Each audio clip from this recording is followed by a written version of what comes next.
Yo mga idol, kamusta? Sports Talk PH nga pala. Ang trahedya sa Japan, pag-usapan natin yan mga idol. Ngunit bago ang lahat ay huwag kakalimutang mag-subscribe at i-click ang notification bell button for more sports talk. So isang napakalungkot na pangyayari nga po ang naganap sa bansang Japan dahil dalawang Japanese fighters ang binawian ng buhay sa loob lamang ng nag-iisang boxing event nitong nakalipas na linggo lamang. Noong August 2 po kasi ay parehong lumaban sa nasabing event ang mga boksingero na sila Shige Kotari at Hiromasa Yurukawa.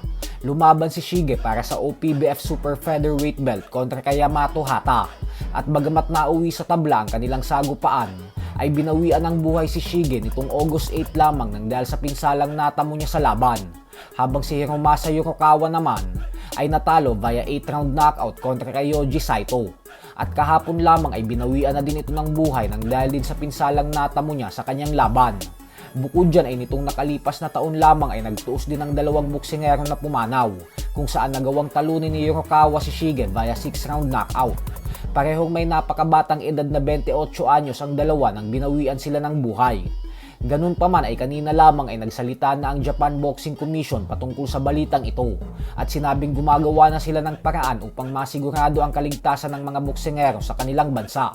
Gagawin umano nila ang lahat ng makakaya nila upang maiwasan ang mga ganitong klaseng kaganapan sa Japanese boxing sa hinaharap. May mga usap-usapan din umano na gagawin na lang na 10 rounds ang mga OPBF at WBO Asia Pacific titles imbis na 12 rounds pag sa Japan ang laban. Subalit hindi pa din daw nito mabibigyan ng solusyon ang lahat kasi 8 rounds lang naman umano yung naging laban ni Yurukawa. Sunod-sunod po talaga kasi ang kaso ng mga Japanese boxers na nalalagay sa panganib ang mga buhay. Katulad na lamang ng huling tinalo ni Pedro Taduran itong nakalipas na buwan ng Mayo lamang na si Jinjiro Shigeoka na siyang nananatiling comatose pa din hanggang ngayon. Kaya naaalarma na talaga ang Japanese Boxing Commission.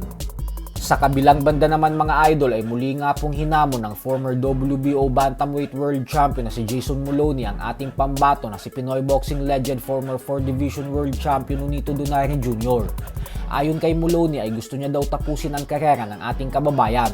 Kakatapos lang pong lumaban ni Donaire nitong nakalipas na buwan ng Hunyo lamang kung saan bagamat hindi gaanong kagandahan ang kanyang naging performance ay nagawa niya pa ding makuha ang panalo via technical stoppage kontra kay Andres Campos sa edad na 42 anyos.